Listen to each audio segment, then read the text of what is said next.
जय श्री कृष्ण। श्रीमद्भागवत महापुराण प्रथम खंड छठवां स्कंद आठवां अध्याय। नारायण कवच का उपदेश। राजा परीक्षित ने पूछा, भगवान, देवराज इंद्र ने जिससे सुरक्षित होकर शत्रुओं की चतुरंगणी सेना को खेल खेल में अनायास ही जीतकर त्रिलोकी की राजलक्ष्मी का उपभोग किया, आप उस नारायण कवच को मुझे सुनाइए और यह भी बतलाइए कि उन्होंने उससे सुरक्षित होकर रणभूमि में किस प्रकार आक्रमणकारी शत्रुओं पर विजय प्राप्त की। श्री सुखदेव जी ने कहा, परीक्षित, जब देवताओं ने विश्वरूप को पुरोहित बना लिया, तब देवराज इंद्र के प्रश्न करने पर विश्वरूप ने उन्हें नारायण कवच का उपदेश किया और कहा, तुम एकाग्र चित्त से इसका श्रवण करो। विश्वरूप ने कहा, देवराज इंद्र, भय का अवसर उपस्थित होने पर नारायण कवच धारण करके अपने शरीर की रक्षा कर लेनी चाहिए। उसकी विधि यह है कि पहले हाथ पैर धोकर आचमन करें, फिर हाथ में कुश की पवित्री धारण करके उत्तर मुंह बैठ जाएं। उसके बाद कवच धारण पर्यंत और कुछ न बोलने का निश्चय करके पवित्रता से ओम नमो नारायण और ओम नमो भगवते वासुदेवाय, इन मंत्रों के द्वारा हृदय आदि अंग न्यास तथा अंगुष्ठा आदि कर न्यास करें। पहले ओम नमो नारायण इस अष्टाक्षर मंत्र के ओम आदि 8 अक्षरों का क्रमशः पैरों, घुटनों, जांघों, पेट, हृदय, वक्षस्थल, मुख और सिर में न्यास करें, अथवा पूर्वोक्त मंत्र के प्रकार से लेकर ओंकार पर्यंत 8 अक्षरों का सिर से आरंभ कर उन्हीं 8 अंगों से विपरीत क्रम से न्यास करें।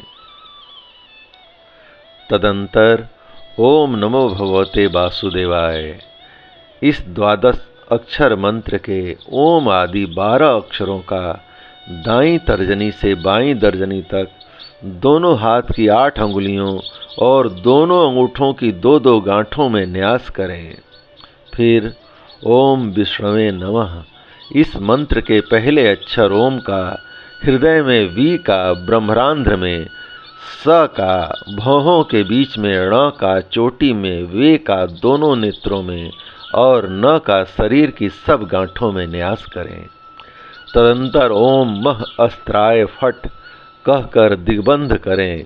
इस प्रकार न्यास करने से इस विधि को जानने वाला पुरुष मंत्र स्वरूप हो जाता है। इसके बाद समग्र ऐश्वर्य, धर्म, यश, लक्ष्मी, ज्ञान और वैराग्य से परिपूर्ण इष्ट देव भगवान का ध्यान करें और अपने को भी तदरूप ही चिंतन करें। तत्पश्चात विद्या, तेज और तप स्वरूप इस कवच का पाठ करें।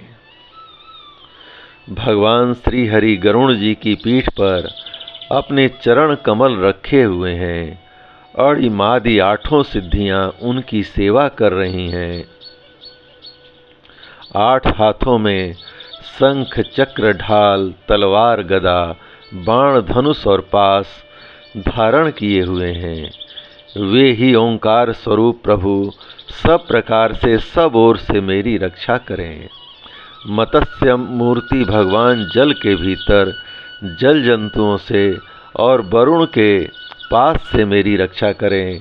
माया से ब्रह्मचारी का रूप धारण करने वाले वामन भगवान स्थल पर और विश्वरूप श्री त्रिविक्रम भगवान आकाश में मेरी रक्षा करें। जिनके घोर अट्टहास से सब दिशाएं गूंज उठी थीं और गर्भवती दैत्य पत्नियों के गर्भ गिर गए थे, वे दैत्य युद्धपतियों के शत्रु भगवान नृसिंह किले, जंगल, रणभूमि आदि विकट स्थानों में मेरी रक्षा करें। अपनी दाढ़ों पर पृथ्वी को धारण करने वाले यज्ञ मूर्ति 12 भगवान मार्ग में, परशुराम जी पर्वतों के शिखरों पर और लक्ष्मण जी के सहित भरत के बड़े भाई भगवान रामचंद्र प्रवास के समय मेरी रक्षा करें। भगवान नारायण मारण मोहन आदि भयंकर अभिचारों और सब प्रकार के प्रमादों से मेरी रक्षा करें। ऋषि श्रेष्ठ नर गर्भ से योगेश्वर भगवान दत्तात्रेय योग के विघ्नों से और त्रिगुणाधिपति भगवान कपिल कर्म बंधनों से मेरी रक्षा करें।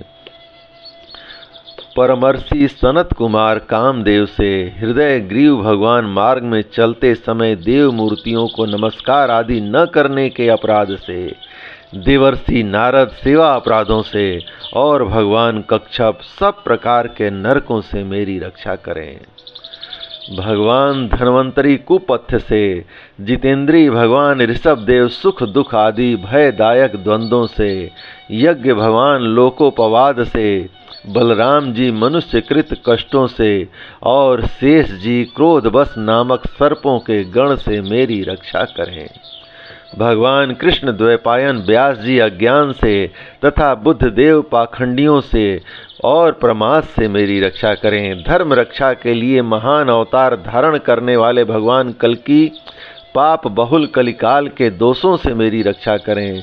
प्रातःकाल भगवान केशव अपनी गदा लेकर, कुछ दिन चढ़ आने पर भगवान गोविंद अपनी बांसुरी लेकर, दोपहर के पहले भगवान नारायण अपनी तीक्ष्ण शक्ति लेकर और दोपहर को भगवान विष्णु चक्रराज सुदर्शन लेकर मेरी रक्षा करें। तीसरे पहर में भगवान मधुसूदन अपना प्रचंड धनुष लेकर मेरी रक्षा करें। सायंकाल में ब्रह्मा आदि त्रिमूर्तिधारी माधव, सूर्यास्त के बाद ऋषिकेश, अर्धरात्रि के पूर्व तथा अर्धरात्रि के समय अकेले भगवान पद्मनाभ मेरी रक्षा करें। रात्रि के पिछले पहर में श्री वत्स लांछन श्री हरि, उषा काल में खड्गधारी भगवान जनार्दन, सूर्योदय से पूर्व श्री दामोदर और संपूर्ण संध्याओं में काल मूर्ति भगवान विश्वेश्वर मेरी रक्षा करें। सुदर्शन आपका आकार चक्र रथ के पहिए की तरह है। आपके किनारे का भाग प्रलयकालीन अग्नि के समान अत्यंत तीव्र है। आप भगवान की प्रेरणा से सब ओर घूमते रहते हैं। जैसे आग वायु की सहायता से सूखे घास फूस को जला डालती है, वैसे ही आप हमारी शत्रु सेना को शीघ्र से शीघ्र जला दीजिए, जला दीजिए। कौमोद की गदा आपसे छूटने वाली चिंगारियों का स्पर्श वज्र के समान असह्य है। आप भगवान अजीत की प्रिया हैं और मैं उनका सेवक हूँ, इसलिए आप कुष्मांड विनायक यक्ष राक्षस भूत और प्रेतादि ग्रहों को अभी कुचल डालिए तथा मेरे शत्रुओं को चूर चूर कर दीजिए। शंख श्रेष्ठ, आप भगवान श्री कृष्ण के फूंकने से भयंकर शब्द करके मेरे शत्रुओं का दिल दहला दीजिए।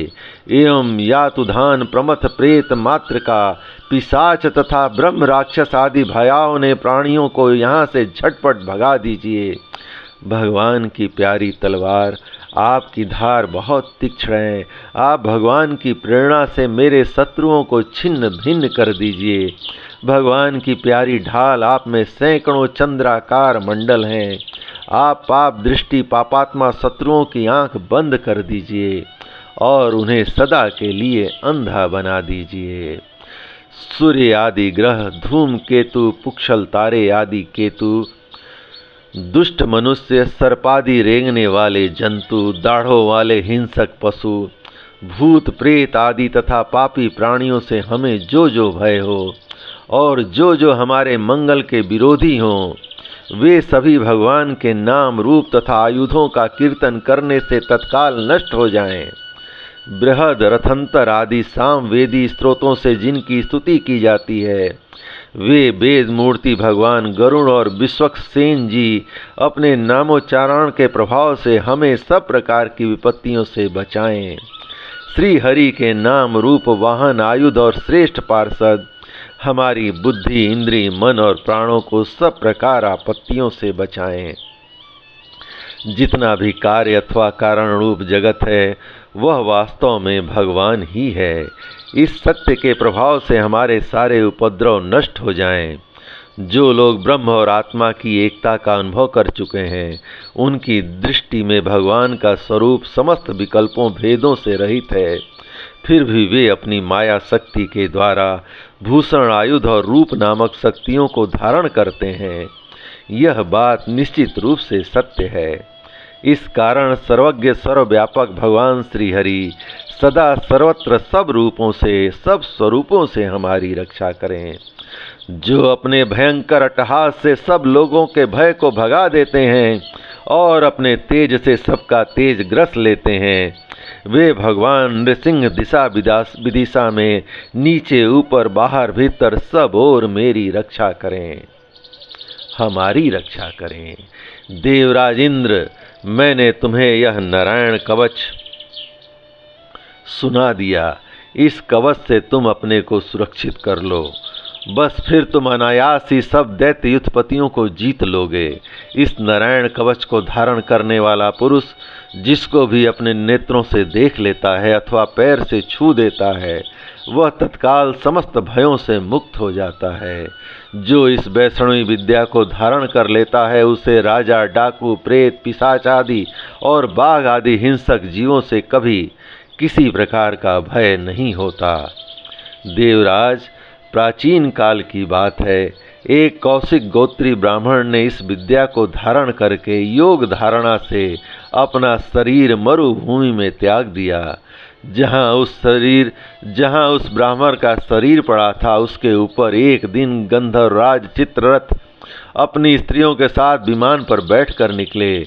वहां आते ही वे नीचे की ओर सिर किए विमान सहित आकाश से पृथ्वी पर गिर पड़े। इस घटना से उनके आश्चर्य की सीमा न रही। जब उन्हें बाल खिले मुनियों ने बतलाया कि यह नारायण कवच धारण करने का प्रभाव है, तब उन्होंने उस ब्राह्मण देवता की हड्डियों को ले जाकर पूर्ववाहिनी सरस्वती नदी में प्रवाहित कर दिया और फिर स्नान करके वे अपने लोक को गए।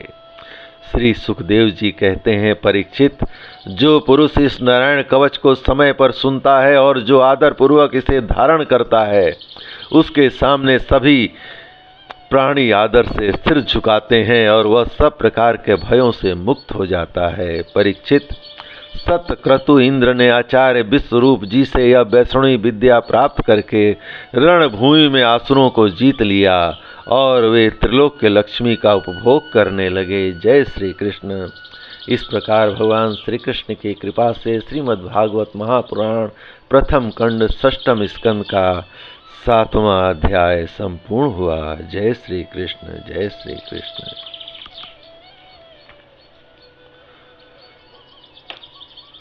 क्षमा श्री कृष्ण, 8वां अध्याय संपूर्ण हुआ। जय श्री कृष्ण, जय श्री कृष्ण।